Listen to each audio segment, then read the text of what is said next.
On February 26, 2007, this young girl came screaming into our lives.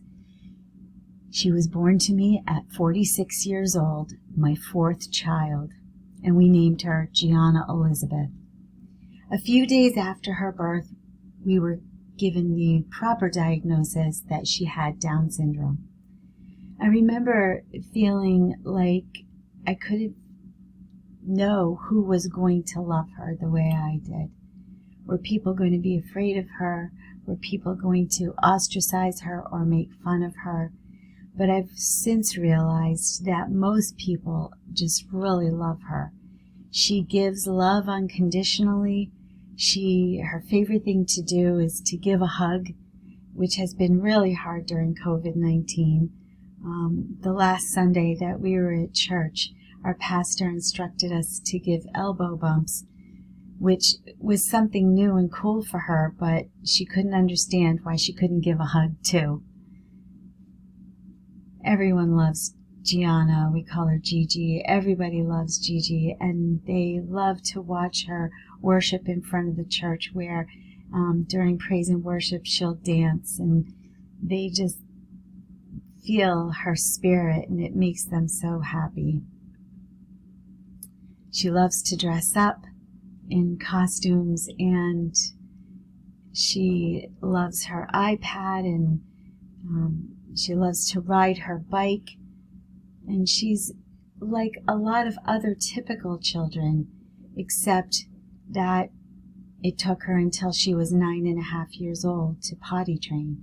She didn't talk until she was 7, and even now, verbally, she might be hard to understand at times.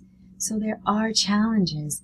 There are amazing, amazing moments, but there are challenges. And the challenges can be, what do you do with a child who has a learning disability, who isn't potty trained at the age of 8? And those are questions that each one of us as parents have to grapple with each and every day. We have to take extra care of them because they cannot take care of themselves many times. And there are many parents who have children who are in wheelchairs that are totally disabled, that still need to be fed, still need to be changed and bathed and put to bed. The facts of taking a child with a disability into a church can be very scary. We've learned that children with autism disabilities are almost twice as likely to never ever attend a church, and children with other developmental delays are missing part of the church experience as well. I found, as the mother of a special needs child, that I desperately needed the ability to worship. But there were times when I took her to a Sunday school class and found that they would be on top of her with a Kleenex wiping her chin, or have expectations of what she was going to do. And I knew that the teachers were afraid, and I understood that and was sympathetic to it, but that still made it difficult. If special needs families can be supported, they will become a dedicated part of the church community because they will be so happy that they're able to worship and they found a community. It's hard for special needs families to sometimes find community, and they'll want to serve. They want to have a relationship with Jesus too, and with other believers. Many parents of special needs children do not attend church because of barriers, and those barriers may be physical barriers. There may not be a ramp to bring a child in a wheelchair into the church, or there may not be any room for that in the sanctuary. There may be emotional barriers also of perceived attitudes of others. There may still be people in the church who believe that children should be seen and not heard, and that there isn't a place for a special needs child to learn. It may be that parents feel that it's just not worth it to sit in the hallway with their child while their child is having a difficult time joining a classroom because they don't feel safe or wanted in the class.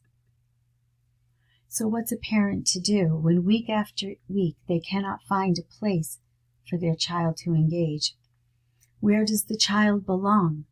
The child may suffer from sensory issues, being in a large class that might have children that are running around or singing songs loudly or reciting Bible verses loudly, which is great for the typical child. They love that.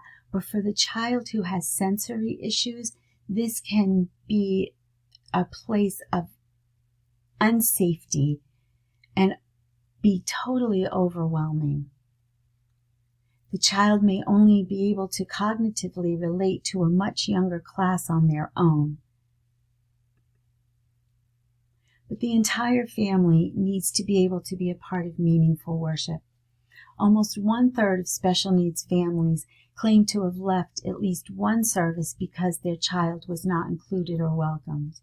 Nearly 50% of special needs parents have refrained from church activities because they did not feel supported.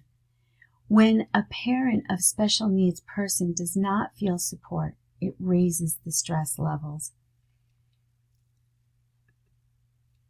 But the person with special needs must be able to have a worship experience.